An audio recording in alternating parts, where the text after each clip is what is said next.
Okay. That's the document I linked to. Well, I know it's the whole thing. In his first, in clip, I don't know how to say this, in silical, cautioning against the dangers of AI and technology, Pope Leo offers J.R.R. Tolkien's Lord of the Rings, Return of the King. It is not our part to master all tides of the world, but to do what is in us for the succor of those years wherein we are set, uprooting the evil in the fields that we know, so that those who live after may have clean earth to till. And this apparently was from Gandalf. Oh my god. Quotes, dude. Yes.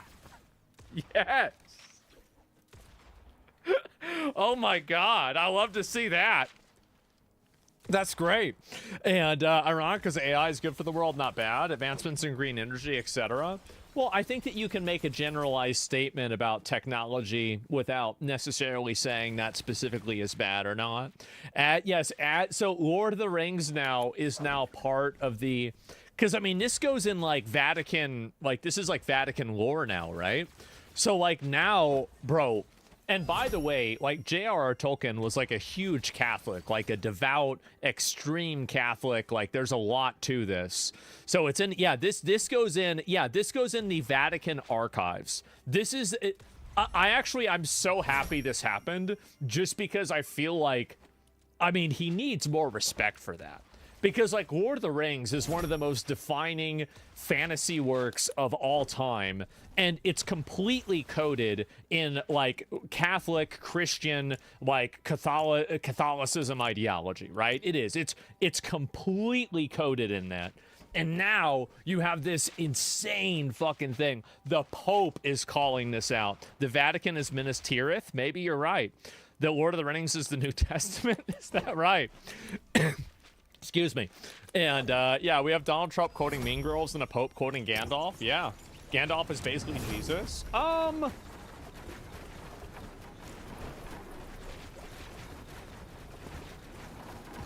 It's odd because you can have, so for example, like I think it's whenever Jesus left, like, so it's very, very complex, right?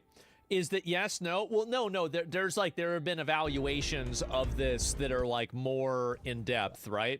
So like, I know Gandalf obviously is not Jesus, but like there were, you know, like people that looked at it and they said, well, you know, look at whenever the One Ring started, and then, you know, you can look at like the time of that and Middle Earth and Arda, and then you can look at like when like Jesus or it was like Moses left some area.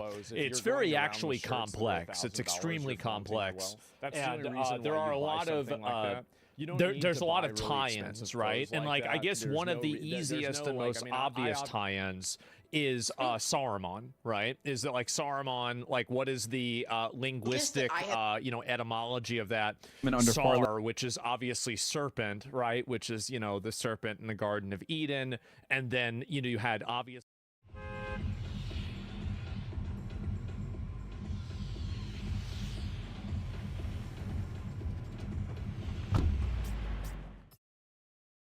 it's crazy that it's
Oh, I don't know about that. I don't really care about Chronicles of Narnia, to be honest. Like, I couldn't give a fuck.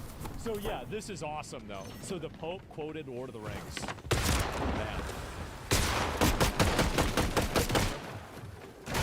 Yeah, it's completely come full circle. Oh my god. Oh, and is it? Oh Jesus, there's another. Wow. We gotta go through this. I love this. By the way, I love this. Sam is based on Tolkien's World War I buddies.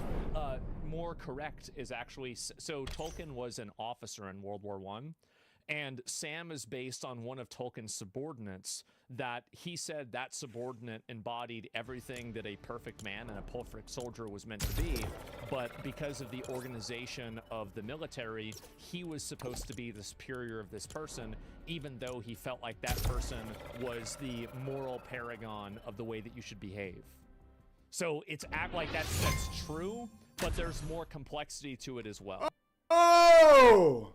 I met her last week, got engaged on Wednesday, completed all. It's amazing. Conspiracy. Yeah, they like the word applicable to, or applicability, yeah. And anyway, there's the perfect soldier snake. Everything's about some chill. Play that. Your solid shit, man. Like we we're doing Resident Evil 4 now. It's been really fun. How do you know all this? The Ayatollah was right. What do you mean? How do I know? Like every if you are a man in Western culture, you should understand the deep lore of Lord of the Rings. Okay? You should understand this on a profound level. Like, I should be asking you why you don't know that. Why do you not know that? Comparison. Anyway.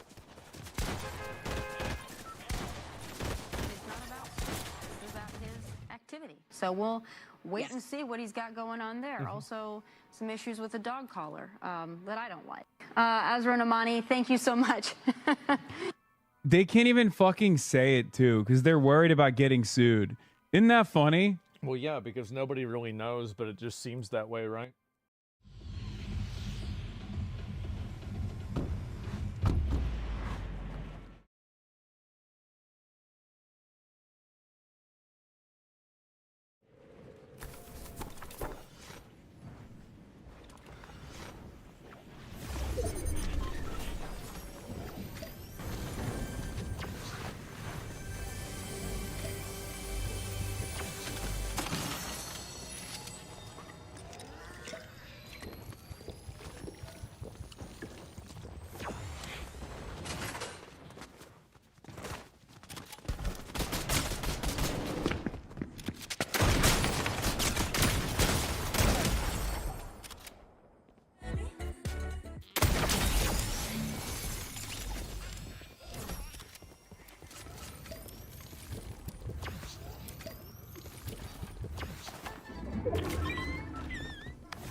It's unbelievable, dude. What a time to be alive, you know?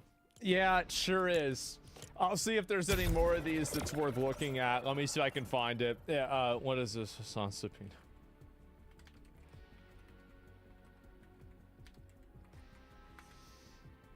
I spelled it right this time, didn't I? See, I'm a good boy. And let me see if I can find it. And yeah, if there's anything else, who sent him there? Liberals on Twitter. It clarifies the stance. I'll gladly. What is this here? So now he's willing to apologize for the Adam Schiff comment. So this is good. I'll gladly apologize if my Senator Adam Schiff lifts a pinky finger to defend his anti-Zionist constituent and democracy. He certainly didn't when my friends were being tortured in an Israeli prison. What? Oh, so you're friends with terrorists? Put that down on the subpoena. So wait a minute. So he says he's wait, you're friends with Hamas? Whoa, wait a minute. Wait, what the fuck? Guys, why would he admit this, right? I mean, this is an investigation. Why would you say this? There's no self-reporting. Why would you say this, though? Then why would he care if I go to an American one? Oh, right. And so this is it. Oh, my God. He can be an informant? I guess so. Are there poly market bets on him? I bet there's not. I mean, as I said, I think it's it's just really sad, man. And let me see if I can find the other ones. And it's not like shade Zora on the initial statement. What is this? It is a way to be. It is a way to silence dissent. It's a way to actively tie up Activate as well. You might, because I'm not a concerning incident that took place in the New York City. I don't think that. I don't agree with that. I think you should. That's. I don't agree with that analysis. Let me see if I can find the other ones. And it's so good. I'm so happy about this. I am. And one of the few things Drew, I don't want to joke about, and it's on.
pull that up and sorry guys, I'm trying to go through all this as fast as I can and get it right, but sometimes it's going to take some time.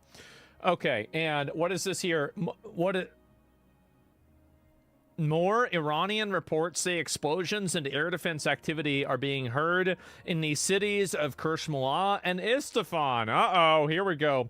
An Iranian official told Al Jazeera that Tehran warned Washington an Israeli strike on Beirut would deal a major blow to ongoing efforts to end the war and would collapse the diplomatic track entirely. 4 IRGC members were eliminated in the Persian Gulf in the last after 2 fast attack boats were reportedly struck by enemy warplanes. And this is IDF hitting Hamas in Gaza? How? I thought they were out of buildings. Yeah, I'm surprised they even have any buildings left. Holy shit. Okay, well, let me see what the other ones are. Yeah, I thought they ran out. Okay, no, this might not be it. I don't know if that's going to work. Let me see if I can just find it this way. Double tapping them? I don't know. Let me see if I can pull this up and get another one. French aircraft carrier is nearing Iran waters. Sounds of explosions and air defenses reportedly heard. Oh, wow. So this is it right here.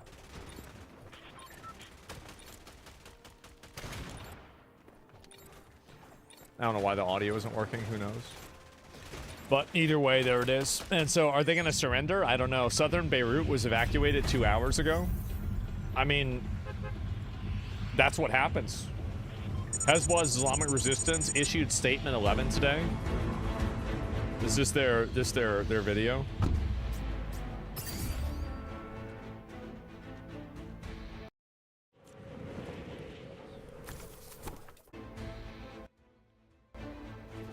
Would you admit America is not exactly claiming a decisive victory at this point? Well, I mean, I think that we've basically neutralized their military, right? I mean, for the most part, but you're always going to have a couple of people with RPGs and stuff, sure. I mean, like, it's hard to, like, basically, it's kind of like one of those things where getting rid of the first 90% is 10% of the time, and getting rid of the last 10% is 90% of the time. That's just the way something like that works. So they're making a video of them blowing up a truck? That's it? Jesus, guys, come on. What about the drones? Yeah, I mean, that's so they blew up a truck? God damn. A deal is released to be announced immediately. Iran to be able to show Trafians in Hormuz. It's not going to happen. Like, again, I'm not surprised by this. It seems like there's no other information yet, but we'll see if there's any new stuff that happened. But incredible footage. Is this? Oh, this is from Ukraine. It's a Russian cruise missile. Damn. Bop. Nope.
And I'm very frustrated that I don't know why. Because, yeah, I think they need to get rid of the IRGC completely. I don't think IRGC will be eliminated unless they target civilian areas or send troops in. It's possible, yeah, I don't know. But I think that there is no greater evil than having the IRGC continue. That's it. But yeah, I think Trump administration are the massive biggest pussies that you can ever imagine. They are. I'm very upset about this. And this one's a little bit farther than the Ho Chi Minh Trail, isn't it? I don't know about that. I have no idea. And you'd have to be more specific. Warfare is way different now. Yeah, we have way better technology, infinitely better. Maybe they're afraid of being called genociders. By who? The people that want to genocide them? Who cares? Like, it's not even what's going to happen. Like, it's not a genocide. What are we talking about genocide for? This is a specific military group that has actively been calling to destroy and kill America for 47 years. That's not a genocide. What are we talking about a genocide for? Like, one of the worst things that's happened is, like, the trans people and the pro-Palestine people have decided to water down the term genocide so they can have the emotional upper hand inside of any conversation that involves them. Like, no, losing a war against Israel isn't the same thing as a genocide. Not being able to go into the women's bathroom is not a genocide. This is not the same. It's not the same thing. It's ridiculous. A definition of genocide, retard chatter? Yeah, it's just 90 million people in Iran. There's only 100K in the IRGC. Yeah, exactly. I mean, nobody's talking about that. Well, anyway, what is this here? Bruce Springsteen crashing out? Let me see it. That's happening now.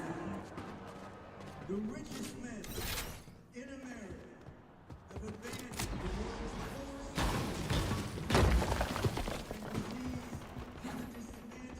poorest. You're reading it off. Uh-huh. Yeah.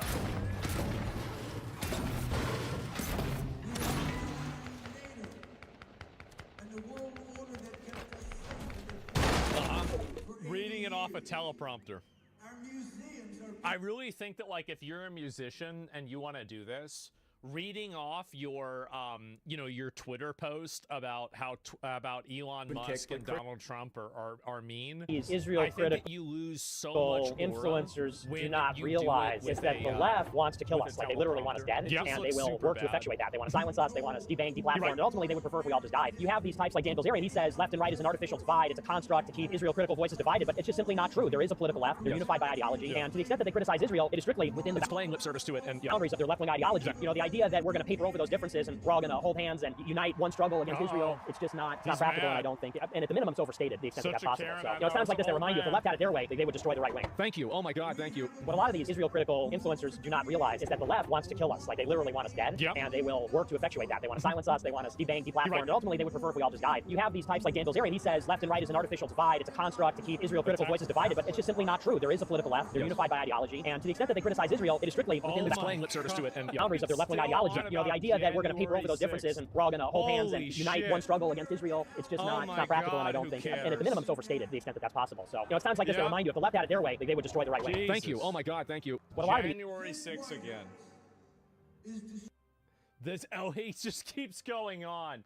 Oh geez, I can't stand that smug elderly woman. Oh God, needed a teleprompter to give him his NPC talking points to attack Elon Musk and Donald Trump. This is the one that I saw. Yeah, there it is. And he's worth $1.2 billion. He's got a lot of money. Damn, that's insane. But yeah, I guess the hate musicians use their platform to hark political bullshit. Well, they can say whatever they want. It's their platform. But at the same time, I think that people should expect to disagree with them. I mean, like, you should expect to have that happen too. And looks like a hot lesbian, is that right? And anyway, let me see if there's any more of these that are worth looking at here. IDF soldiers, what is this here? Are people on TikTok were literally live?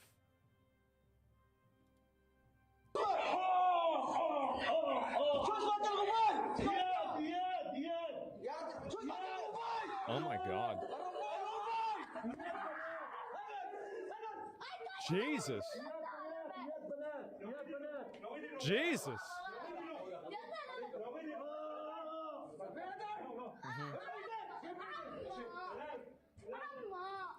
I thought LSF banned politics. I feel like they're starting to let it back on now because they're not getting enough traffic. I think it was a good decision for them to ban politics. It was. But I think they're letting it come back because of, you know, people they keep posting it. They keep forcing it. Man. It smells like AI. I don't think it's AI. It doesn't look AI at all. Yeah, it seems like that's what happens. They use the excuse these things happening on stream. Well, arrested for terrorism accusations, by the way, but what's the context? I have no idea what happened. I mean, it's some other bullshit that happened literally across the world. I don't know. But anyway, let me scroll down if there's anything else that's worth looking at here. I haven't looked at any of the Reddit stuff. I will do that too. And most valid crash out of all.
What does that even mean?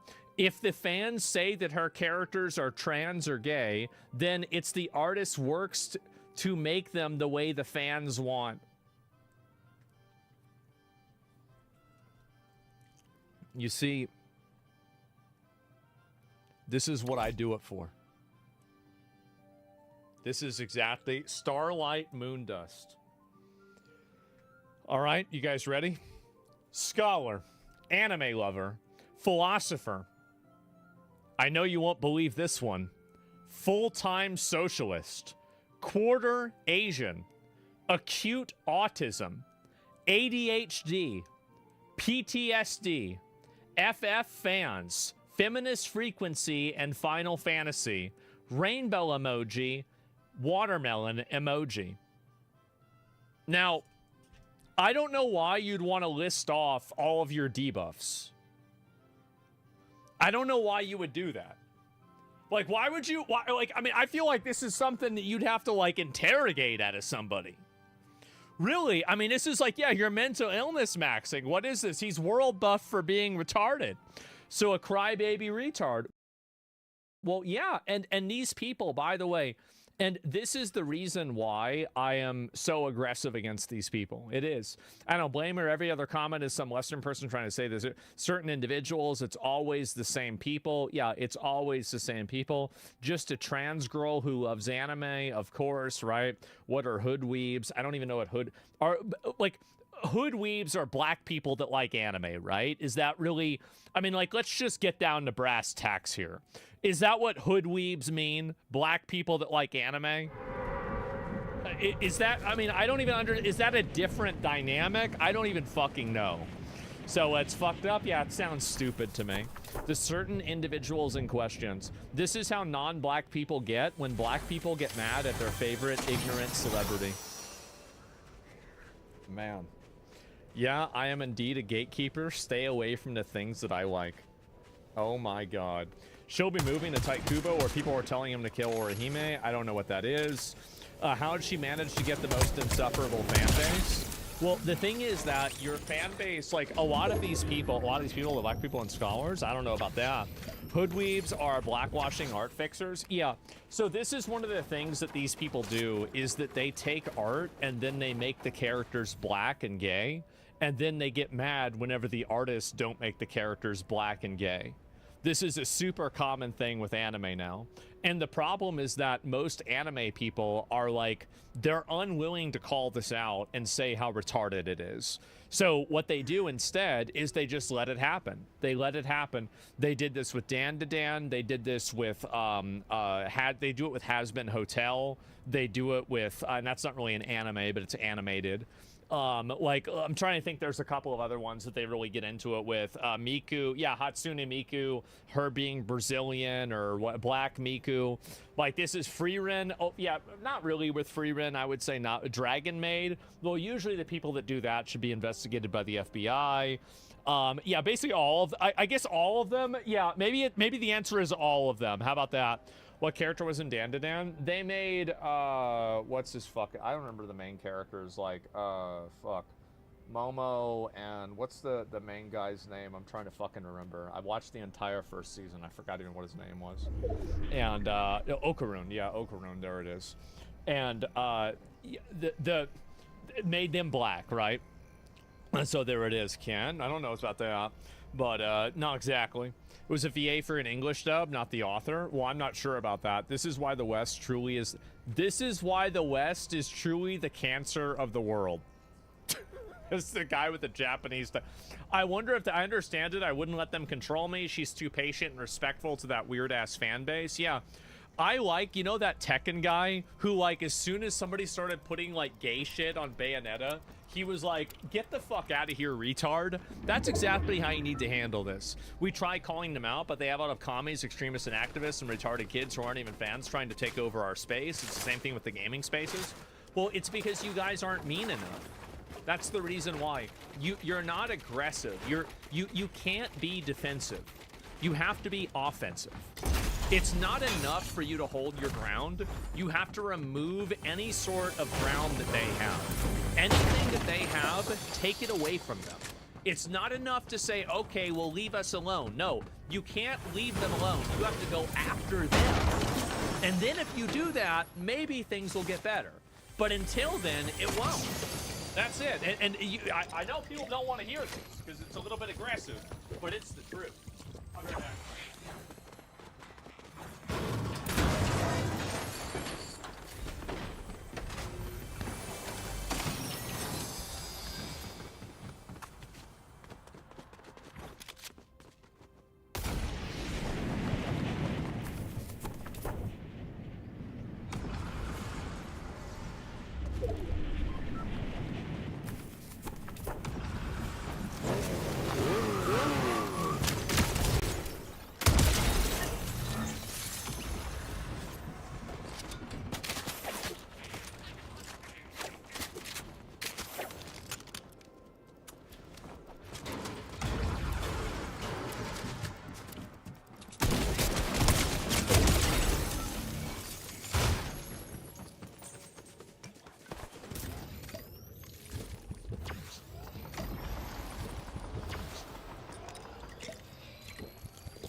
All right, I'm back.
These Israel critical influencers do not realize.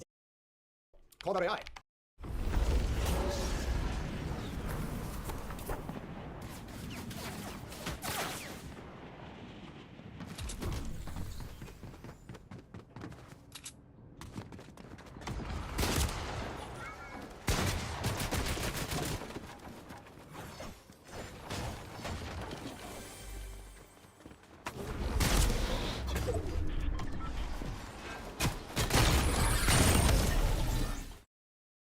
And that's proof that, man, just because he has a small hat doesn't mean.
he has a big heart. You know, he doesn't have to be Pope Leo, small hat, big heart.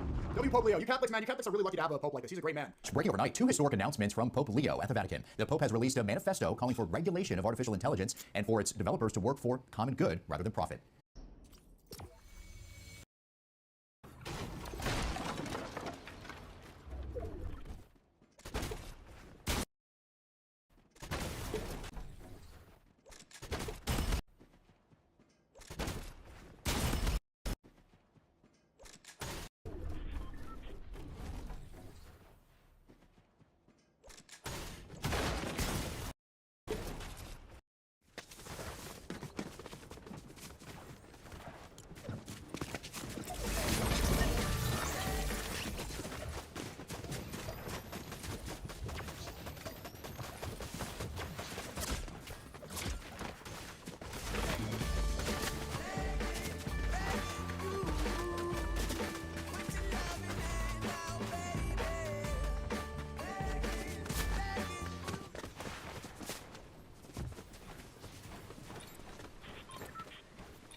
has a big heart. You know, he doesn't have to be Pope Leo, small hat.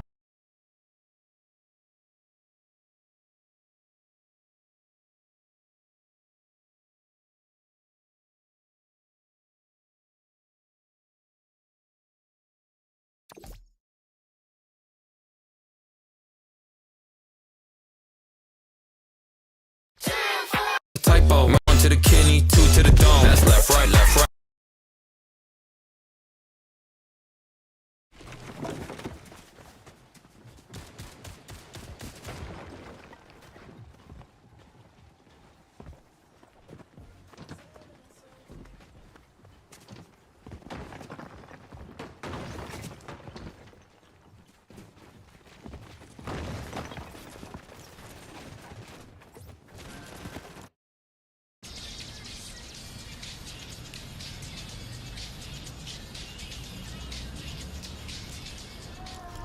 I'm freezing outside. I feel my skin tight. My coat is inside.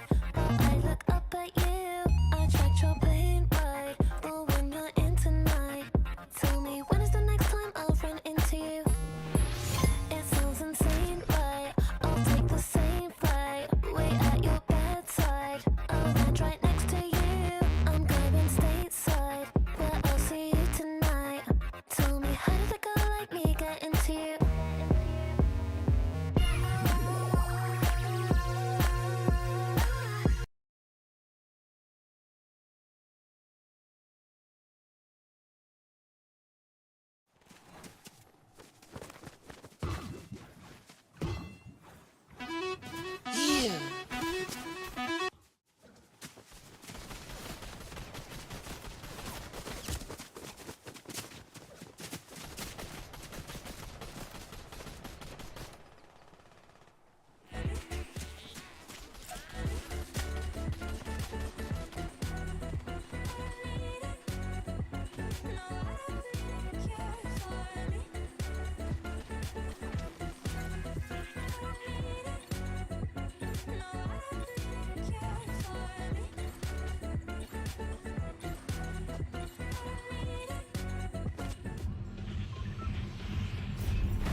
Yeah. What's a mixtape without a word premiere? Wow!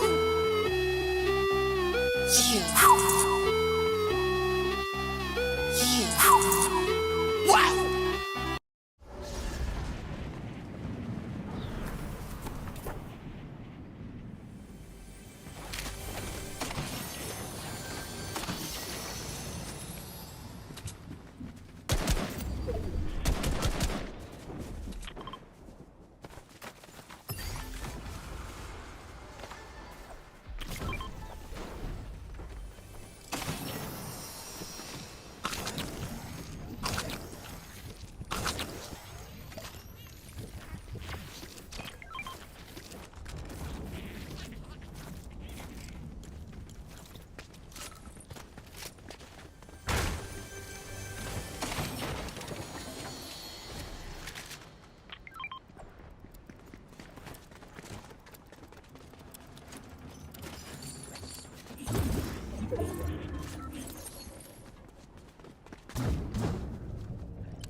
Cardi. Wow. Shawty gon' let me crush. Let me crush your shit. Shawty gon' let me crush. Let me crush. Shawty gon' let me crush. Let me crush your shit. Shawty gon' let me crush. Let me crush. Shawty gon' let me crush.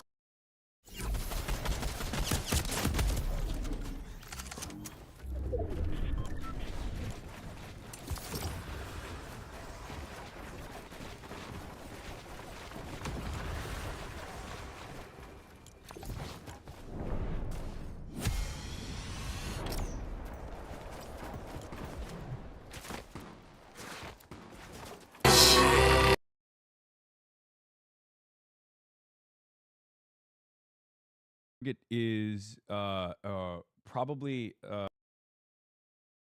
Like now.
Get no fucks. Yeah. Get no fucks.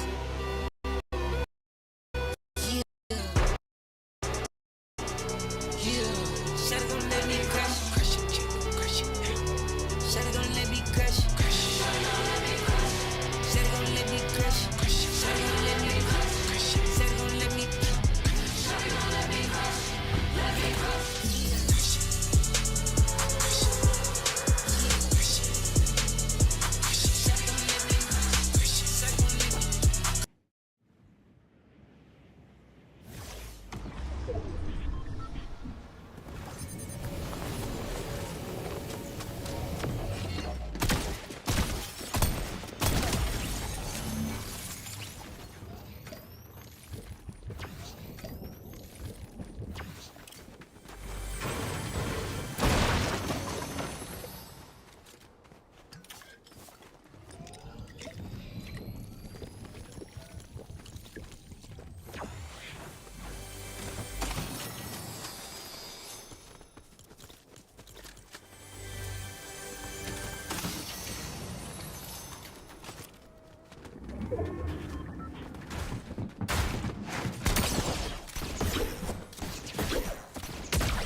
Quantum processing is a great. Wow. Think. Nope.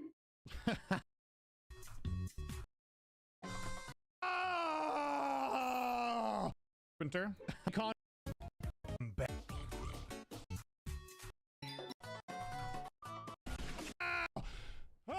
Such highway to be pulling, and I just could write really consistent-ish, like under 10K. 6 attempts. Gonna go chair that.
I took my kid to the swimming pool the other day.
has lessons. He goes there, and a bunch of the parents are sitting there. They're watching their kids, and one of the mothers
right, here's a Turnus 22% analysis. What we're gonna do, we're gonna go in. The first click is level 240 FPS frame perfect. So it's one of the harder to level. And with this click, you'll see the gap. It's not horrible. Now these orbs are very difficult because they're alignment based. So you click this orb very late. And you can see the gap here that you have to hit. This gap is hard. And the reason you hit this so close, you'll either die here, or you'll hit this orb so late that you'll just die in between here, because this gap is very hard. It's very tight on. Like, it even looks like I'm hitting this. So once you hit that, you hit. You can see it. You see it almost flash to the ground, which just shows how tight this click is. Now here you do one. There's a few different ways to do it. Some people go 1, 2, 3, 4, 5, 6. Like that. So I go like 1, 2, 3, 4. And some people only use one hand. But this orb spam is not that hard. It's very consistent. You can do it most of the time. Now this gap is hard. You'll see the little flash of the trajectory. And you kind of hold. And then this click is hard because you need to land. I'll do the clip real quick so you can see. You got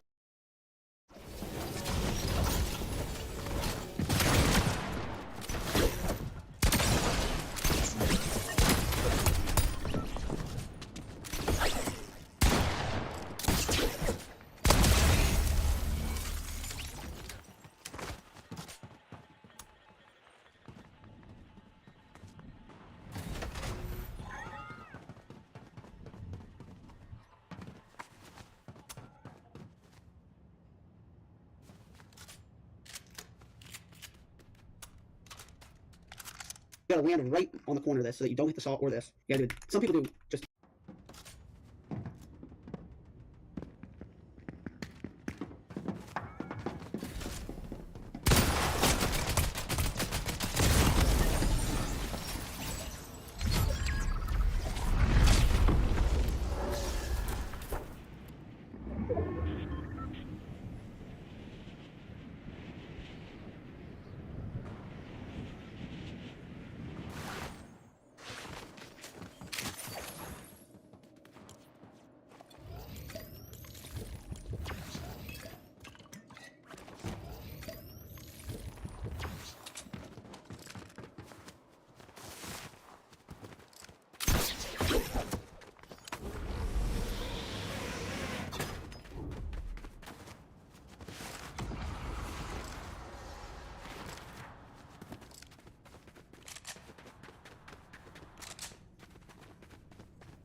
Two single clicks.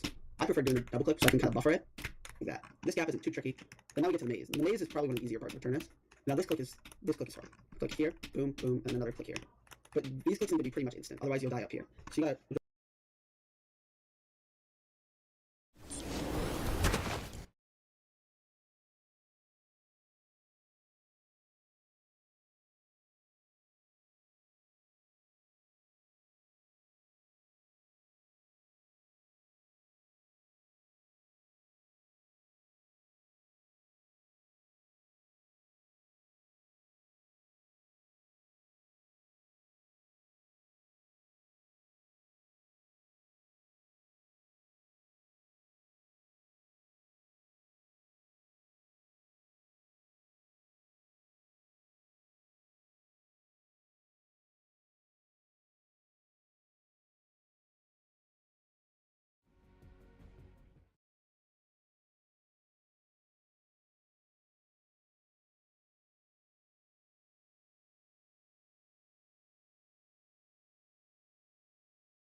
The blue right here, and that needs to be clicked, not instantly, but pretty much instant. Now this click is hard. There's a few different ways you can do it. Right? You can hit it, and just hold, and you'll be able to jump. Now we get to the drop. You start off with this click. Especially at the start, this click used to be just super impossible. I've died here over 400 times. But once you do that, you get to the ship. You just do one hold click. And so, surprisingly, this click is not that hard once you get it down. But then you get to this orb, which is really hard. The thing with this, it's very...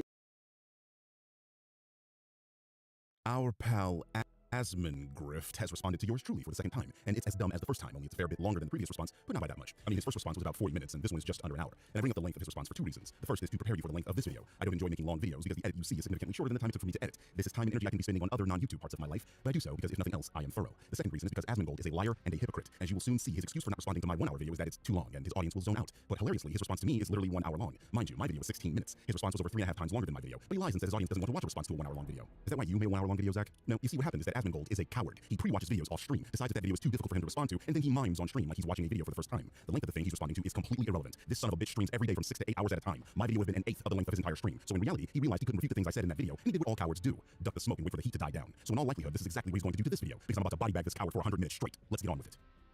Exposing the grift, Asmongold doesn't understand DEI and affirmative action. Uh-oh. This will be good. Round 2? Yes. Wait, it's a shorter video. It's actually round 3. You were knocked down in round 2 and got saved by the bell, remember? But did you all hear what he just said? It's a shorter video? Shorter than what video, Zach? Because my first video was less than 10 minutes, and the one you're responding to is just under 17. You see, he just let slip that he watched my hour-long video, proving that he purposely avoided responding to it. Because he's a coward, and realized he couldn't show his audience me dismantling his arguments. Arguments so paper-thin and surface level, they could be used for veneers. Veneers he clearly needs. Lord the Fleas has blessed us with yet another shit take on Twitter, this time alleging that black people benefit from systematic racism. Correct. We're going to debunk this nonsensical claim. Thank God. And this time, I'll try to be as brief as I can for old double-digit IQ here, because my last video was too long for him. Yeah, I'm not going to sit around and react to a fucking video that's an hour and a half long. It's too long. Yeah, it is. It's too long. We know that's your excuse, Zach. That's why I said that. But it's pretty funny how you act like you have anything better to do with your pathetic life. All you do is sit in that chair reacting to shit on the internet for 6 to 8 hours every single day. You literally sat here responding to my 16-minute video for an hour. It literally took you getting banned on Twitch for you to go to the dentist and get those circa 19.3 pennies you call teeth looked at for the first time in 20 years. You have literally nothing better to do. You just don't have the balls to admit when you've been had. And friend, you were had. So I'll have to re-explain the start-stop buttons for you, Zach, because you were too pussy to respond to my previous video, where I cooked your monkey ass for over an hour. You know, the one where your excuse for ducking me was, an hour is too long for me to grift. That's like... Yeah, it is, because the viewers are going to get bored. It takes too long. Like, we've got other things we need to go through and talk about. I don't have all day to talk about one thing. I love the Freudian slip here, instantly demonstrating why having low impulse control and pausing before you fully hear a point being made is a bad thing. I said an hour is too long to grift. He immediately pauses and says, yeah, an hour is too long for me to grift. Yeah, it is. Isn't it strange how you respond to the video where I barely talk about you at all, where you lied and claimed I called you racist the whole video? That's sad. Well, mic drops, I know. So basically, this guy spent his entire video calling me racist. You sure about that? You sure about that? You sure about that? Yeah. Let's ask the AI. Does the Birdman specifically call Asmongold a racist in this video? Simply label Asmongold a racist, but he does argue that the claim Asmongold made on social media is racist. Bam. Flashbanged. Stunned into silence. This is precisely what he was trying to avoid by not responding to the other video, as it's full of moments just like that. Instant debunk to the bullshit this moron says. He lied, and we have proof that he lied. These are the things he doesn't want his audience to see. So he comes up with the too long excuse while responding to a 16-minute video for an hour. I'm not even going to get into him being unable to read. Does the Birdman specifically? I just can't read. So was he always at your parents' race? Is this the other video? Let me go back and see it. I haven't seen it at all. I can move on. Flipping through stations. The poison from the didn't even cry. Beautiful things that I've got. Please stay. These beautiful things that I've got. Let me go pull this up. Right. Okay. So there you go. Your own AI evaluation says this. This moment is extremely damning for Asmongold. First, he proves in real time that his comprehension skills are extremely limited. He saw YouTube's AI clearly state, no, the Birdman does not explicitly label Asmongold a racist in this video, but instead argues the claim he made on social media was a racist claim. That's like almost word for word what I said in that first video. So this brings us back to Zach's tweet. Yes, this claim is racist because it was made by a racist whose entire purpose was to denigrate an entire continent to uphold white supremacist narratives like eugenics.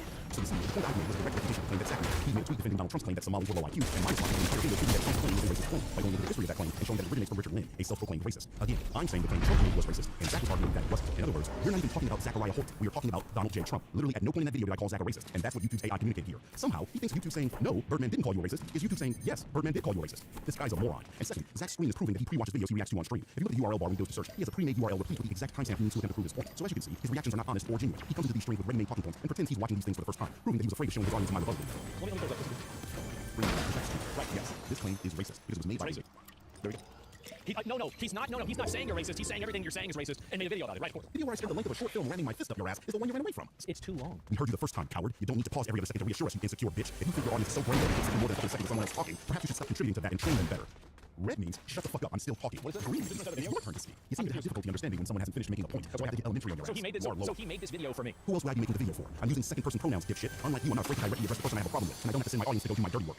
Well, that's nice. IQ after all. Okay. Anyway, a few days ago, Zachariah here posted this based on Joe Barlow's Wikipedia claim that black people are more likely to commit crimes than white people. Often resort to property and violent crime. The 2021 study published in the NLM found that more This, by the way, all of this is true. It doesn't refute my argument at all. This does not refute my argument in any capacity. We know it's all true, because I said it. You see, Asmongold, you've come up against a person that tirelessly does the actual research, puts that research on the screen, and places the link to that research in the description of the video, so that anyone can fact check those claims. Unlike you, I know what I'm talking about and have the entirety of scientific discovery backing up the claims that I make. You're just some guy that's talking to a cheap microphone and an audience that can barely comprehend anything more complicated than a Harry Potter book. This part of the video isn't me refuting your argument. It's me cleaning up the argument Joe made and providing evidence that his claim is true, which you just agreed to, by the way. By the way, all of this is true. Try and keep up, hillbilly. You're demonstrating a lower IQ than those Somali people you're talking about. But yes, obviously, people therefore commit more crime. Yeah. Interestingly, the study also found that the more equal the distribution of resources, the higher the trust equilibrium. That increasing punishment severity. Trust equilibrium is also established by having a homogeneous society that's not multiracial or multi-ethnic. There's also another factor for that. So if you think that's the only vector that you should use, you also have to get into that too. Guess what, Zach? We need a study for that. Here's a study by Sturgis et al. That specifically addresses this very concern. In that study, they found that there was no effect of ethnic diversity on generalized trust, and that the effect on strategic trust is trivial and dwarfed by the effect of economic exploitation. In other words, you're wrong. But what else is new? You're also forgetting places like Singapore, which is arguably more culturally diverse than the United States, yet is richer per capita, dramatically safer, and ranks higher than the US on multiple quality of life metrics. Almost like racial homogeneity creates trust is an incredibly reductive explanation for social stability, and that functioning institutions, economic opportunity, and social cohesion matter a hell of a lot more. Is not effective at this goal. And that particular piece of information relates to our pal Pigpen here, and he has routine argument for more civil countries. Science disagrees with him. Surprise. Science. This is, by the way, this is not science. Sociology and everything about this is not science. It is Karen consensus. That's all there is. I actually kind of agree with Zach here. Sociology isn't a hard science, and this is what he meant to say. Hard sciences like geology, biology, and chemistry measure things that are objective and true no matter the context. Soft sciences like sociology are types of science that measure things that are more often subjective and true. Because we're dealing with humanity and its various cultures, things that can change depending on the location and even time. Where we diverge is that this discussion is literally about sociology's specific field of study, humanity. Nearly every study we can produce about human behavior is sociology. Asmongold himself is using sociological concepts when he refers to things like race, a social construct. Hell, the discussion of crime stats itself is a form of sociology. Just because sociology isn't a hard science doesn't mean it's not useful, especially in the context of human beings. Otherwise, you're left trying to explain things like crime primarily through biology or racial essentialism, rather than material conditions, poverty, education, and opportunity. And that's what gets you called racist on the internet, Zach, because that is not supported by any form of science. It's just you talking out your ass and sick of the clap like seals anytime you open your rotting mouth. And that's what makes you a grifter, because you tell racist people what they want to hear so they continue to enrich you. I tell you people what you need to hear. Agreeing, yeah, this video is very obnoxious, that's fine. Cry about it, bitch. Your entire existence is obnoxious, but we're still inundated with your bullshit anyway. Fuck you. Anyway, similar findings have appeared in studies examining crime in Mexico, Indonesia, Canada, and across the European Union, like this one here, where it's shown that people who are at risk of poverty report experiencing higher crime in the area. So you see, this pattern is global and not unique to any ethnic group. It isn't unique to any ethnic group, but different ethnic groups and different age brackets and genders commit crime at much different rates. This guy is hearing and watching me prove him wrong, agreeing with what I said, and then immediately contradicting himself.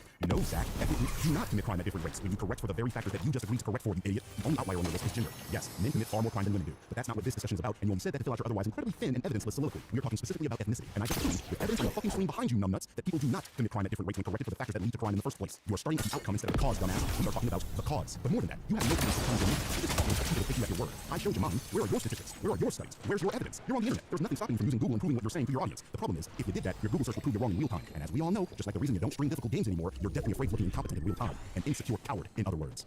So in order to determine whether somebody's going to commit crimes or not, or what the probability of them doing that or not, the way that you do that is through a multifaceted approach. There's not only one factor that goes into committing crimes. If there was, and that was the only factor that mattered, then you would see poverty that would have a one-to-one correlation between every single other instance of these different demographics committing crimes. But that's not the case, and the reason that's not the case is because it's not true. And would you like to share those other factors with the class, Zach? Or will you just be saying words like all other charlatans on the internet? I mean, disregarding the fact that this entire video is me providing multiple factors for crime, it should be trivial to back up the things you're saying. But somehow providing evidence for the claims you make is something you just can't seem to do.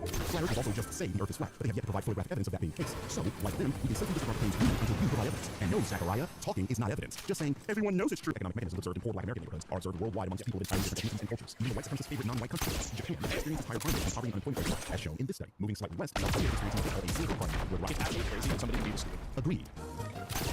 It's really crazy that somebody can think that poverty is the only defining variable that has to do with all. It's unbelievable. It's genuinely impressive. Does anyone else notice a distinct lack of me saying poverty is the only variable in crime? I'm almost certain Zach just listened to me clearly state that the same socioeconomic mechanisms in poor Black American neighborhoods are observed worldwide amongst people of entirely different ethnicities and cultures. I guess when he heard me say mechanisms with an S, his sperm cell-sized brain overheated. But then it's also strange that immediately after I said that, I put a study concerning Japan on the screen where it clearly states that unemployment is also a causal link to crime. You see, what Zach just tried to do here is called a straw man argument. My argument was far too difficult for him to refute, so he has to change the parameters to something I did not say and attempt to force me to argue against it. Nah, this guy's like a 2D drawing attempting to hide something from a three-dimensional being. Wealthy people don't get caught. Well, so this is the reality. The poorer you are, the higher the probability is that you will commit crime. However, there are also different genetic variabilities. There are other cultural variabilities. There is gender as well. Here, if income is the main predictor on whether people commit crime or not, who do you guys think commits more crime? Rich men or poor women? So, Zach continues on with his straw man argument here, asking Brock the honest question he's possibly asked in this context. Who commits more crime in the U.S., poor women or rich men? As I stated earlier, men commit more crime than women do, so his question is flawed and assumes I don't agree that gender impacts crime statistics. Since poverty is what mechanisms that factors correlates with crime, the question he should have asked was, who commits more crime in the U.S., poor men or rich men? But even taking the liberty of using the exact same source Asmongold uses, Brock. And lo and behold, his own source says poor men commit far more crime in the U.S. than rich men. It's almost like when you ask a relevant question, Asmongold easily gets debunked. And I can do it with race too. Which group commits more crime? Poor Asian. Poor Black African Americans. In the U.S. Oh, sorry. Let me go. Or sorry, rich. I'm going to poor rich. Excuse me. There we go. if it's only income, you wouldn't have this. So that was a struggle. We finally managed to get through it. And I'd like to remind the audience that this is why I would sometimes use AI chatbots instead of things you said, because it's clearly a source that they will accept. Now, I know some of them are disingenuous and will try to discount these chatbots when it disagrees with them, but again, that only further demonstrates why they are grifters and not people to be trusted. Anyway, the question isn't who has done something, the question is why have they done it. Notice what just happened here. In my video, which we all know you just pre-watched, I explained that crimes influenced by a web of factors like generational poverty, segregation, over-policing, education disparity, and social conditions. And Zach's response was to ask an AI chatbot for a racialized crime comparison between two arbitrarily selected groups. For example, what are Asians? Is he referring to East Asians like the Japanese and Mongolians, Southeast Asians like the Thai and the Vietnamese, South Asians like the Indians and the Chinese? And even if that stat is true, it still would not prove what Zach clearly wants the audience to infer from it, that black people are inherently more criminal than other groups. If I tell you one group has a higher outcome than another group, that does not magically prove the cause is biological. You still have to explain the mechanism producing the disparity. But Zach skips all of that and jumps straight from different outcomes exist to implying ethnicity itself is the explanation. He is once again starting at the outcome instead of the conditions producing that outcome. I've spoken about this before, that white supremacists on the internet stupidly argue that personal wealth solves societal issues. This is why we have guys like Nerdwada trying to argue that Michael B. Jordan should be fine with someone calling him the N-word because he's rich and has sex with women. And anyone feels hard for millionaire Michael B. Jordan who's out there slaying pussy left and right in his 50 cars because he's successful. Good for you. I don't. Okay, he's fine. Those two things have nothing to do with each other and completely ignores that, yes, wealthy black people are still subject to societal issues. And among them, over-policing. A rich black man is far more likely to be pulled over in a Ferrari than a white man is. A rich black man gets the police called on him for trying to take money out of his bank account. A wealthy black man got arrested for trying to enter his own home after the police were called because a witness thought he was trying to break into his own house. As for Brock's answer, the source it uses to answer Asmongold's question is City Journal, specifically this article, where they do exactly what I said these groups do in my last video. Attempt to weaponize Asians and Asian Americans against black people. The City Journal is a conservative website published by the Manhattan Institute for Policy Research, the very same institution that Charles Murray belonged to. Murray is famously one of the authors of The Bell Curve, the many times debunked book that argues for racial disparities in IQ. Doesn't that sound familiar? Anyway, it's clear this publication has an anti-black bias, and the piece in City Journal that Brock cited is not a peer review.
Paper and is published as an op-ed. And since Asmongold didn't show us the other sources Grok used, electing to simply accept Grok's answer, I asked Grok the exact same question and assessed the sources myself. It gave three main sources for its claims. The same City Journal article Asmon showed, a 2016 study where they examined incarceration, and that'll be important in a bit, and a 2021 study conducted by Dylan Small of the Wharton School. Since we've already covered the biased City Journal article, and remember it's just an article, not a peer-reviewed study published in a scientific journal, I'll focus on the other two sources as they are actual studies. In the first study, the researchers sought to examine the likelihood of incarceration of young people as it intersects with wealth, finding that this likelihood was higher for black cohorts. However, they notate that a limitation of the study is that since they don't know the nature of the crimes committed, the wealth accumulation could have been a result of criminal activity. This means this study isn't relevant to what we're talking about, because we aren't talking about people who were criminals and became affluent through criminal activity, which by itself disqualifies this study as a source for Asmongold's claim. Further, incarceration does not mean one has committed a crime, as our favorite chatbot has so generously decided to answer for us. So Grok's sources are 0 for 2.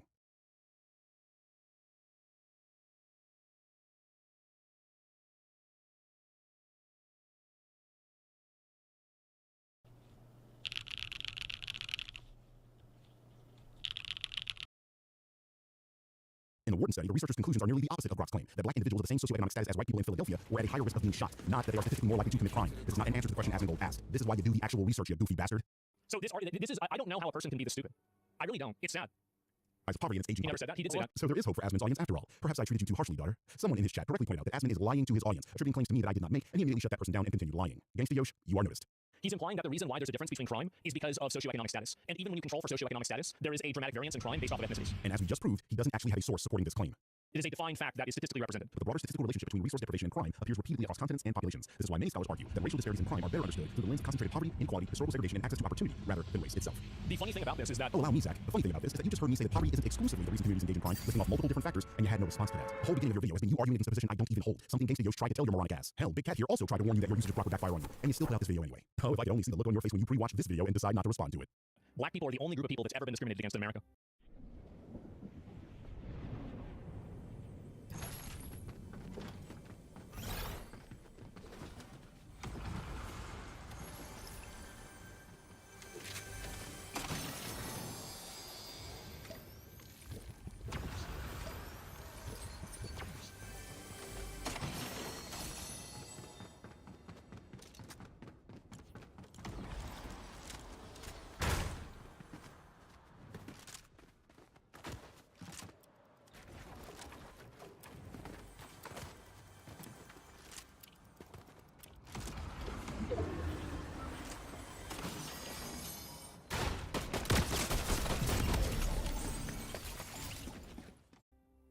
No other group of people has ever been discriminated against in America at all.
This is a surprise. I didn't know this. If you spent as much time brushing your teeth as you did erecting strawmen, you wouldn't look like a $16 truck stop prostitute when you smiled, Zach. How many teeth did you lose?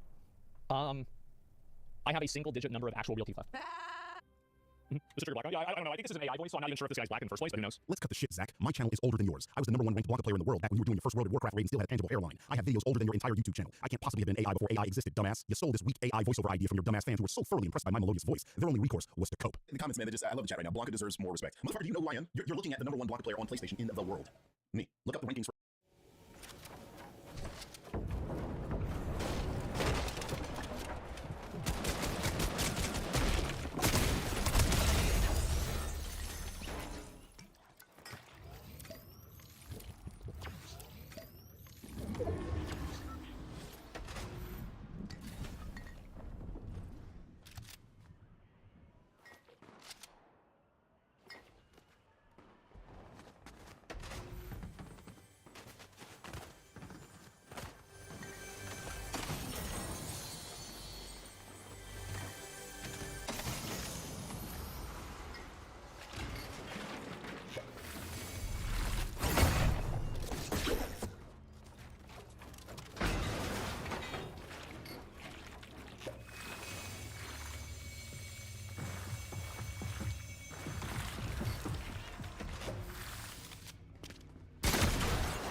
like you're not really control. Times The bad side. Yeah. Pretty. There's workers swatting you, and not a. You're.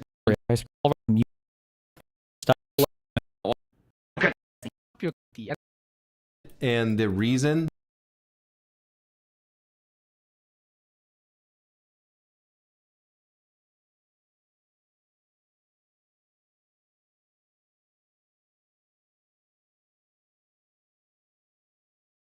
Fuck up, might as well just move out at that point.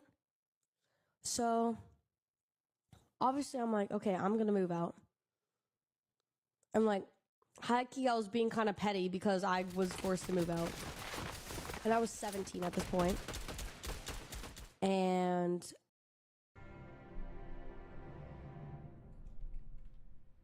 a lot of these folks coming out right now just trying to get their message out as well. I'll throw my mask up just so this is what we've been having going around here. I mean, when you think about Aiden Ross just posted in Neon's kick chat, free Palestine from genocide. Ain't nobody a Zionist in here. Wait, is Aiden Ross saying? I have. And today. It's impressive. It's almost intimidating. I'm hearing that debate. I'm teaching the youth valuable skills. No, dude, that's. Oh. I'm teaching the youth. do that, so.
Could that? I mean, yeah, dude. Oh my god.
How do you have my social security number?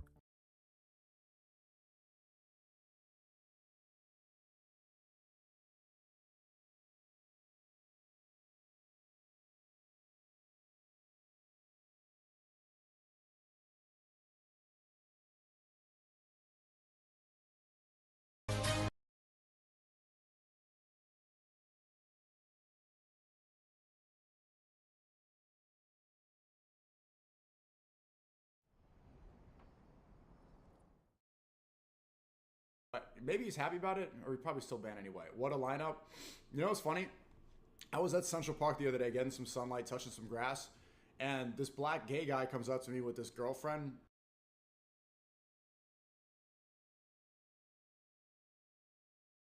I think this war was principally the fault of the United States. I don't deny for 1 second that Putin's war was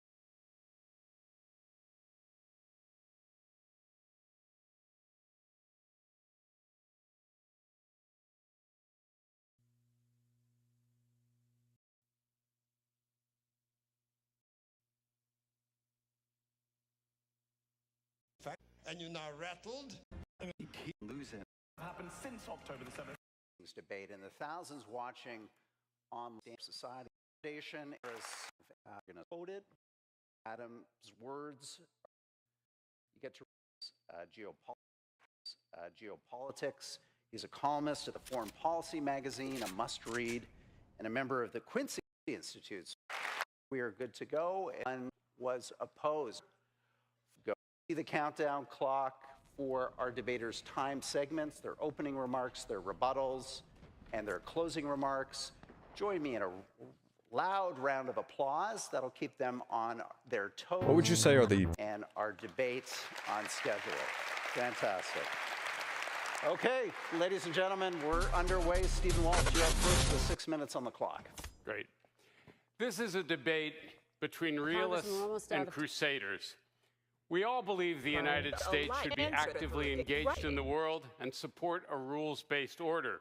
What we're debating is whether America should be a crusader state that tries to remake the world by overthrowing other governments. Our opponents say yes, we say no. In our view, the United States should use its power to deter or defeat attacks on the United States and to uphold the balance of power in critical regions. It made good sense for the United States to enter World War II. Japan attacked us, Germany declared war, and both countries were great powers engaged in vast wars of aggression. During the Cold War, American leaders were right to forge and lead an alliance to contain the Soviet Union. We believe the first Bush administration was correct in leading the effort to expel Iraq from Kuwait, to keep it from dominating the Persian Gulf. But President Bush acted with restraint. He wisely chose not to go to Baghdad to topple Saddam Hussein. His son, George W. Bush, made a different choice in 2003, even though Iraq was no longer a major threat and had no weapons of mass destruction. You all know how that crusade turned out. The resolution today, as Rudyard said, comes from a famous speech given by former President John Quincy Adams in 1821. To put Adams' remarks in modern terms, he was saying that America should not use its power to do regime change. We agree. As John will explain, toppling foreign governments to promote democracy almost always makes things worse. Replacing another country's political system is a vast social engineering project, usually done in places we barely understand, and the typical result is not a vibrant democracy, but chaos, destruction, and thousands of innocent dead. If you have any doubts, just look what happened in Iraq, Afghanistan, or Libya, or consider the damage the war on Iran has caused in just 3 months. Toppling foreign governments also undermines the principle of sovereignty that is the foundation of a rules-based order. If it's okay to overthrow a government that hasn't attacked us, then what's to stop anyone from taking territory that belongs to others, as Putin did in Crimea or as Donald Trump wants to do with Greenland? If it's acceptable to use force to topple a government you don't like, it's easy to justify assassinating its leaders, imposing sanctions that harm thousands of innocent civilians, or even torturing enemy prisoners. Remember those pictures from Abu Ghraib prison with 108 Iranian schoolgirls killed by a U.S. airstrike 2 months ago? When we set out to destroy monsters, we end up doing monstrous things ourselves. Now, as realists, we know that necessity sometimes forces states to compromise their values. In World War II, for example, the United States allied with Joseph Stalin, who was a monster, to deal with a greater threat. But crusading to remake the world and sowing violence and suffering in the process does not make us safer or advance the cause of liberty. Instead of promoting freedom, we are denying it by imposing our will on others. And because we have to break a lot of rules to do it, this policy makes a mockery of our claim to support a rules-based order and gives others an excuse to break the rules themselves. Now, to be clear, we believe the United States should support the advance of liberty abroad, but primarily by creating a society in our own country that others will admire and want to emulate, rather than one that they resent or fear. And here's what I mean. The United States and South Korea have been allies for 75 years. Until the late 1980s, South Korea was a brutal military dictatorship that violently repressed pro-democracy forces and employed torture, forced labor, and occasional massacres to hold power. It wasn't North Korea, but it was far from free. Did the United States set out to overthrow it? No. Instead, it worked patiently to persuade South Korea that there was a better way. We sheltered pro-democracy exiles like Kim Dae-jung and then arranged for his safe return to his home country. And in 1987, South Koreans rose up on their own to demand an end to military rule. Today, South Korea is the 10th largest economy in the world, and according to Freedom House, it is a healthier democracy than the United States itself. The lesson is clear. Restraint works. Crusading doesn't. Bottom line is that John Quincy Adams was right. America can best defend its interests, promote freedom, and foster a stable world order by setting a good example, and not by engaging in an endless search for some new monster to slay. We should not be crusaders, but instead use our power with wisdom and restraint. Thank you. Well done, Stephen. All that time in the Harvard Lecture Hall, you still had 17 seconds on the clock. We appreciate that. Mike Pompeo, you're up with 6 minutes for your opening statement. Great, thank you, Richard. Thank you for hosting us here, and appreciate you all being here tonight. It's wonderful. By the way, I'm still awkward to be the furthest to the left.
of anything tonight, but I'm gonna work my way through it.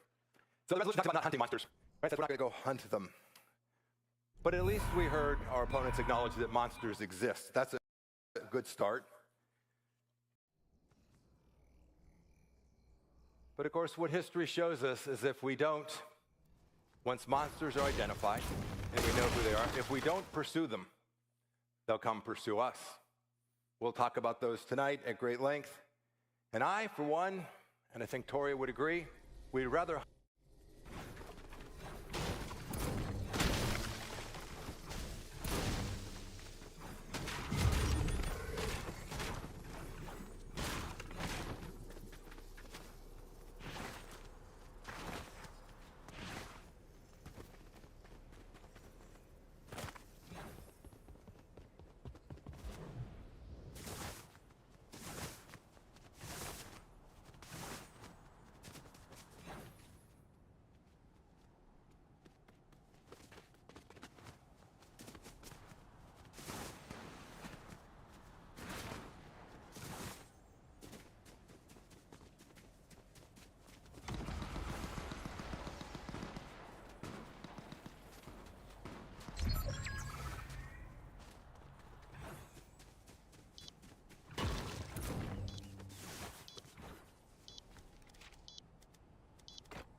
hunt them on our terms than on theirs. Professor Sherman Walt tried to frame the debate tonight in a way, but and there's so many things we do agree on. Western democracy should not go provoking. We should not go pick a fight. We shouldn't go look for a fight. We should not be in the business of creating enemies or searching for them. For our collective well-being, I hope we can all agree.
That there is, however, an existence of monsters, whether we pick them, create them, or otherwise. They find us. You all like country music here in Canada, right? Shania Twain, Katie Lang, Terry Carter. I have a favorite country music song. It's called Coward of the County. Kenny Rogers popularized it in the United States. And Coward of the County begins with the words. It says, everyone considered him the coward of the county. His mama named him Tommy, but folks just called him Yellow. He always turned the other cheek. And according to the lyrics, his daddy told him, walk away from trouble if you can. You do not have to fight to be a man. He was bullied for years. He was thought to be a coward. But then his wife was raped by 3 men, and he shot to death. Now, I'm not suggesting for a moment for the vigilantes to exist, that individuals are different than sovereign nations. But we have to remember that evil exists. One must acknowledge that. And when it comes for you, it comes intentionally. It comes to hurt. That's the goal. That is the raison d'etre for these organizations. It's what they do. And if we do not hunt monsters, they will destroy us. It's that simple. Even atoms knew that. Does it require us tonight in this resolution to defend the process of figuring out who monsters are? But make no mistake, when we identify them, when they show their true colors, we must hunt them. It's our duty as sovereign leaders to protect our citizens from this evil. Monstrous acts are all around us. We see it today. Take Russia's invasion of Ukraine. Before the war started, our opponent said that Vladimir Putin didn't really want to destroy Ukraine. Ask a Ukrainian mother if that's true. They said Putin didn't have imperial ambition. He claims he does. And he's evidenced that in every single action and in complete refusal to accept any of the terms that have been proffered. Then it was said that Ukraine couldn't hold the line, that they could not fight back against the monster. And now 4 years on, they have demonstrated unequivocally that they can. And how about the monsters who killed 3,000 people on September 11th? It's not only fair but necessary that we pursue those monsters. A number of them, Canadian families who were killed that day. In the absence of the work that was done by Canadians and Americans alike to hunt that monster, would have yielded only more terror, more risk, and more death. Now, hunting's an interesting term. It doesn't imply that one needs to always use violence or deploy the 82nd Airborne. There are many methods of achieving that outcome. I was a CI director. I knew a few. And hunting does indeed work best when you create a hunting party, when you want friends with you, because you never know if the monster himself is hunting in a pack, like China, Russia, Iran, Venezuela, North Korea are doing today. And as much as we don't want to hunt, I'm a former soldier, no one likes war. The alternative, letting the monster grow until it has much greater capacity for destruction, is deadly, and dangerous, and un-American. One way or another, you must confront the monster. You know, I've been to Dover, Delaware, where we transferred the remains of our fallen soldiers and looked the families in the eye and told them that these young men and women did what was noble and decent in helping America and the world, Canada, Western civilization, hunt monsters. When they come from the shadows, we have work to do. You know, it was a monster who held the two Michaels. He held them captive. These Canadians did nothing wrong, but Xi Jinping didn't care one iota about that. In the same way that he lost no sleep when millions of people died as a result of a virus that he refused to allow the world to do the good work necessary to protect against. Western civilization, indeed basic decency demands that our nation not be cowards of the world. And just as Tommy did his best for years to avoid picking a fight, there comes a moment. We either hunt now or fight later. And to us, the answer is clear. These folks have never met a monster that they weren't willing to downplay, deny, or explain away. But we recognize the eternal truth. In Isaiah 5:20, it says, "Woe to those who call evil good and good evil, who put darkness for light and light for darkness." Monsters are real, and when we find them, we must hunt them. Right on the nose, Mike. Well done. Up next, John Mearsheimer, your 6 minutes.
Let's have your opening statement, sir.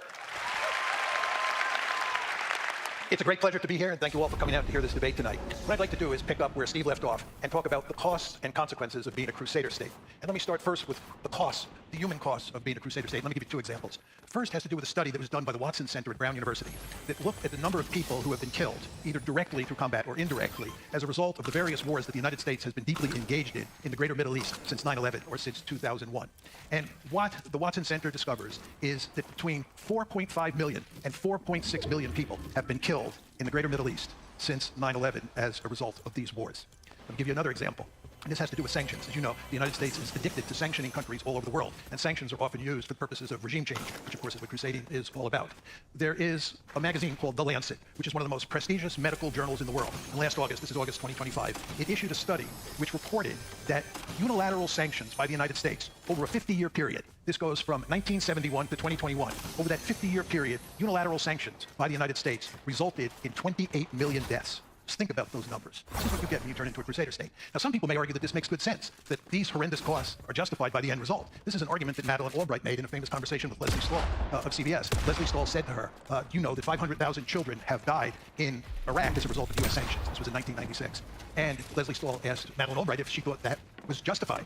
And Madeleine Albright shockingly said that she thought it was the right thing to do, to in effect murder 500,000 Iraqi children for the purposes of crusading. Of course, it didn't work out that way, and what happened is that we had to invade Iraq, as you all remember, in 2003. The sanctions didn't work. This brings us to the whole question of the consequences of these acts where we crusade around the world, the consequences of regime change. Just to start, we have a rich literature in academia which shows that when you knock off regimes and you try to promote democracy, it fails almost every time. The only case since World War II where we succeeded in regime change was in Panama in 1989. This means we have not succeeded in producing a regime change that led to a democracy since the Cold War ended, since 9/11. This is a policy that fails almost every time. If you have any doubts about that, think about Afghanistan. We knocked off the Taliban. Who's in control in Afghanistan now? The Taliban. Think about Iraq, one of the greatest foreign policy disasters in American history. We went in there in 2003. Obama took us out in 2011. We had to go back in 2014 to deal with ISIS, and we're still there. And then there's Iran. I believe that Iran will eventually be proven to be the most disastrous foreign policy decision in American military history. So if you look at Afghanistan, you look at Iraq, and you look at Iran, you see, as the academic literature says, that regime change does not work. It's remarkably difficult to promote democracy at the end of a rifle barrel. One final point. One might think that crusaders are in favor of promoting democracy, period. But that's not true. Crusaders distinguish between like-minded democracies, this is a phrase that Mike often uses, and other democracies. And Mike is interested in producing a world with like-minded democracies. And of course, the end result of this is that we go around the world and we knock off democracies that we do not consider to be like-minded. So you should remember as we go through this debate tonight that the United States has a rich history of knocking off democracies that are not like-minded around the world. Iran 53, Guatemala 54, Chile 73, I could go on and on. We have a rich history of knocking off democracies. These are not like-minded democracies. These are, in effect, monster democracies. So what we have here, the bottom line, is we have a situation where the United States tries to promote like-minded democracies and fails.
Thank you, audience, for keeping our debaters on time and on their toes. Our last opening statement goes to Toria Newland. Well, thank you, Monk team, for the opportunity to join this great audience and my colleagues here on the stage for an important conversation. Let me start where Secretary Pompeo finished. Neither the United States, nor Canada, nor any of the great democracies can afford to cede the world to monsters or allow them to upend the global order that has benefited.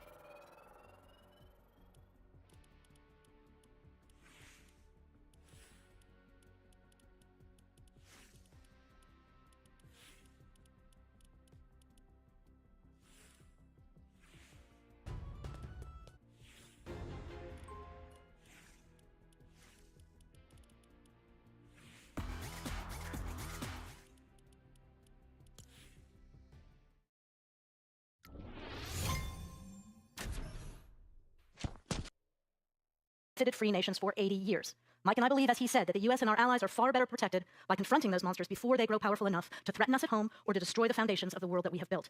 But as you've heard, our opponents have a different view. They called it offshore balancing, a realist grand strategy in a piece that they co-authored in 2016. And here's the key tenet of that strategy, and I quote, "If there is no potential hegemon in sight, in Europe, in North Asia, or in the Gulf, then there's no reason to deploy ground or air forces there, and little reason for a large military establishment at home." As the great crooner Sam Cooke would say, ladies and gentlemen, what a wonderful world that would be, right? But it's not our world. From Putin's 4 years of vicious war against Ukraine, to China's coercion of Taiwan and its neighbors, to Iran's refusal to give up its nuclear weapons capability and its dominance now at the Straits of Hormuz, the dangers, the monsters seeking to dominate Europe, Northeast Asia, and the Gulf are growing stronger. The professor suggests that the U.S. turn to regional forces as the first line of defense. If those powers cannot contain a potential hegemon on their own, however, the U.S. must help get the job done. Thank you both for that. That's precisely where we are now on all three continents, and it's been that way for most of the last 80 years. Our allies need our help keeping monsters at bay. Maybe each could do more, but we are not, sadly, professors, in your wonderful world. We should have learned that lesson in the last bloody century. As long as humans roam the earth, monsters will emerge among us. In the 1930s, we offshore balanced our way into letting Hitler almost take over Europe, and the Japanese imperial forces almost dominate Asia. But when Americans, Canadians, and free nations everywhere joined forces to vanquish those monsters and then built institutions like NATO, the EU, and the UN, we ushered in the longest period of security and prosperity the world has ever known.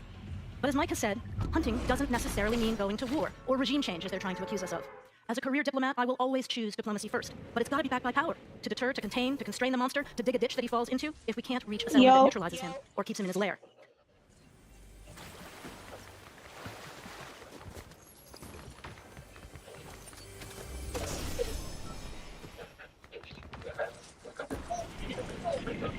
Of course.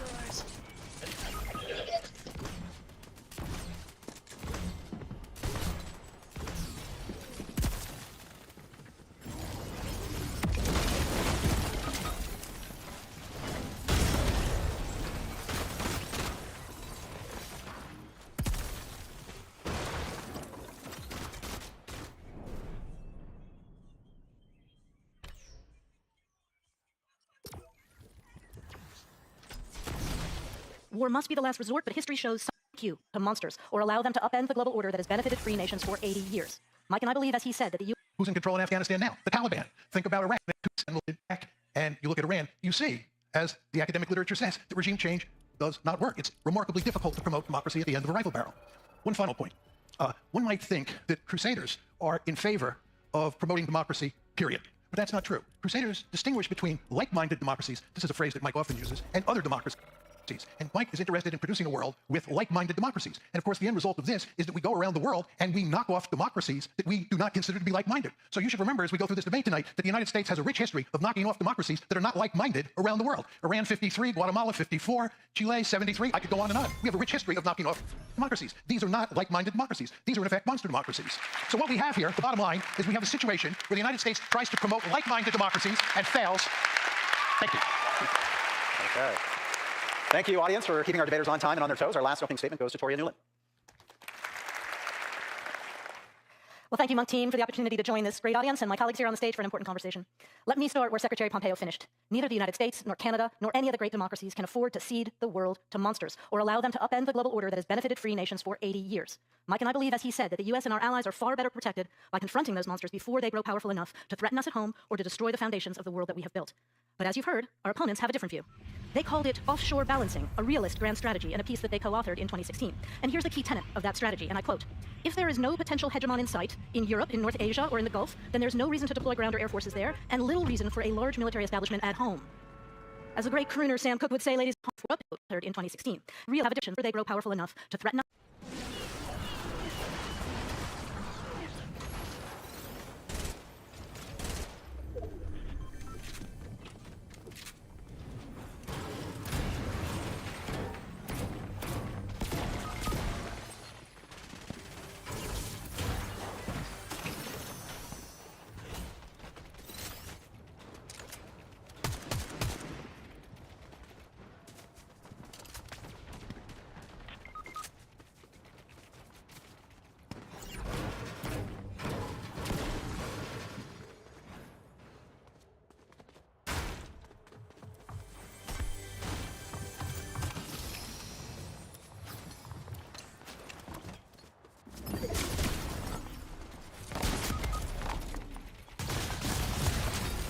threaten us at home or to destroy the foundations of the world that we have built.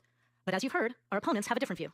They called it offshore balancing, a realist grand strategy in a piece that they co-authored in 2016. And here's the key tenet of that strategy, and I quote, "If there is no potential hegemon in sight, in Europe, in North Asia, or in the Gulf, then there's no reason to deploy ground or air forces there, and little reason for a large military establishment at home." As the great crooner Sam Cooke would say, ladies and gentlemen, what a wonderful world that would be, right?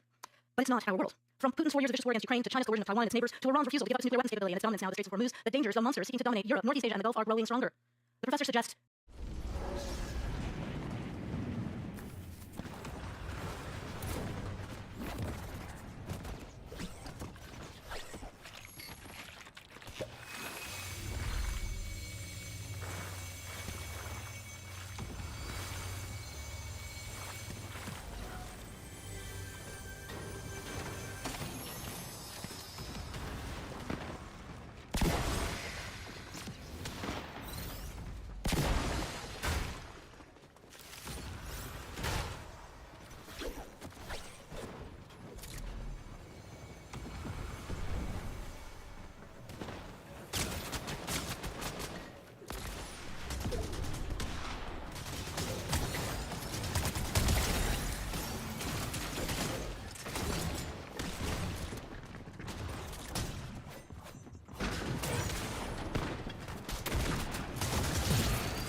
U.S. turned to regional forces as the first line of defense.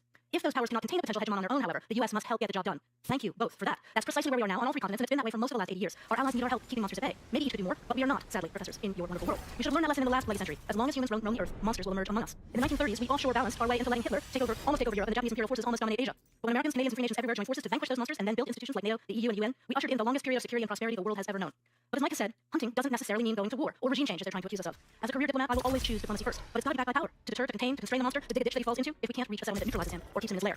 War must be the last resort, but history shows some monsters will not stop until they're vanquished.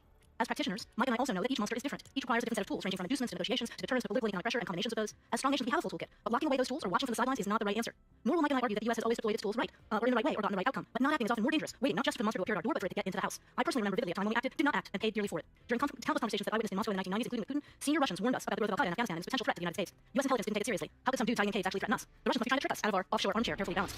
We learned our lesson on September 11th. Inaction, inattention to the monsters in our midst can often be more costly than the mistakes we inevitably make during a complex monster hunt. Here's another thing. Mike and I will not always agree with each other on every aspect of every monster hunt expedition. Tonight you'll hear Secretary Pompeo support our current course of action in Iran, and you'll hear me oppose the war and argue that we could have and still should do much more with economic tools, support for democratic opposition, and forceful negotiations. But we both agree Iran must never have a nuclear weapon, and under the mullahs and the IRGC, it poses an unacceptable risk to the region, to the freedom of navigation, to the U.S., Canada, and to global peace and security. We have to pressure this regime until it stops its monstrous behavior or it falls. We're going to talk about all these things tonight, but here's the bottom line. We enjoy the peace and prosperity and security we have today as democracies because we hunt the monsters before they take over. I can't speak for Mearsheimer and Walt, but Secretary Pompeo and I don't want to live in their monster world, and nor should you. Thank you. Let's thank these debaters for 4 fantastic opening statements. It's been a great debate on our hands. Okay, now one of my favorite parts of every month debate, we have rebuttals. 3 minutes each. We're going to go to the same speaking order as the opening statements. Stephen Walt, you're first. Okay, so first off,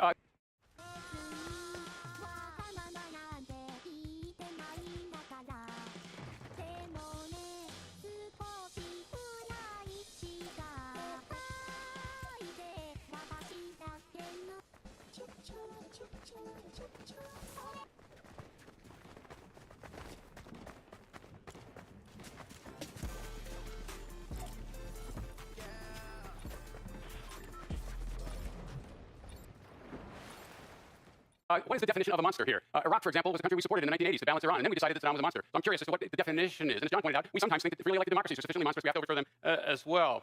Second, if you listen carefully to what was said, they're basically calling for preventive wars. Don't let the monsters gather strength. In other words, it's our responsibility, our right to go out and start wars, a violation of the UN Charter, when we've concluded ourselves that some country is sufficiently dangerous that we need to take it out. You ask yourself, do you trust America's judgment to always make the right call there? Then, Tori, I quoted an article of ours, but she's like one of my students who doesn't get to the end of the article and actually read the whole thing. If you go to that article and you read the whole thing, you'll discover that we actually call for an active effort to balance China, because China is an emerging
Oh shit.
Where's he?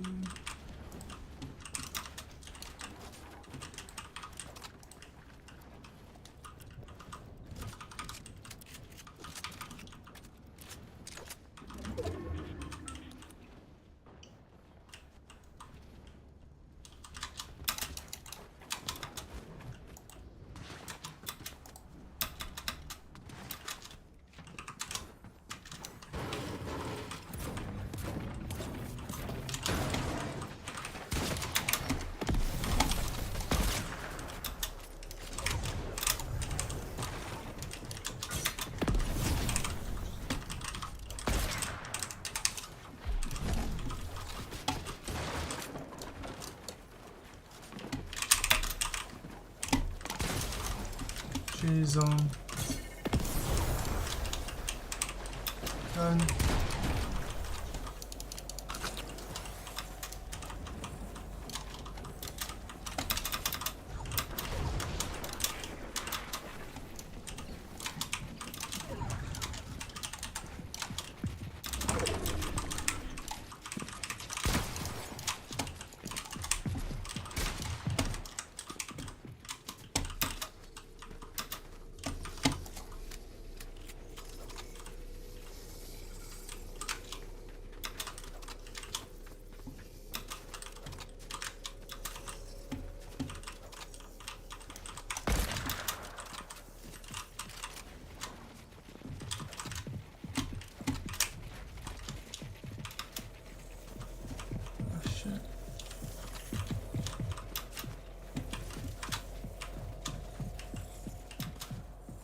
Pure competitor. We're not against the use of force. We're not against organizing alliances to deal with serious challenges, including emerging threats. That's what off-road balancing is all about. When you see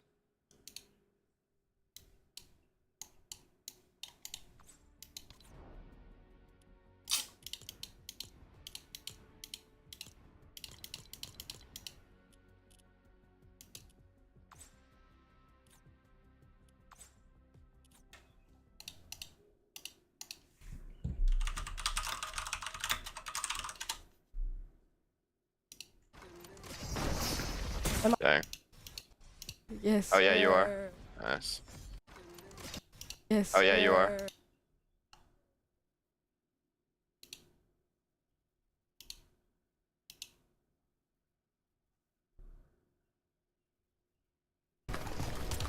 Wait.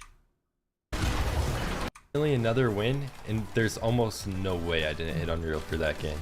Ranked recap. And let's go. I finally hit Unreal. Number 7,737.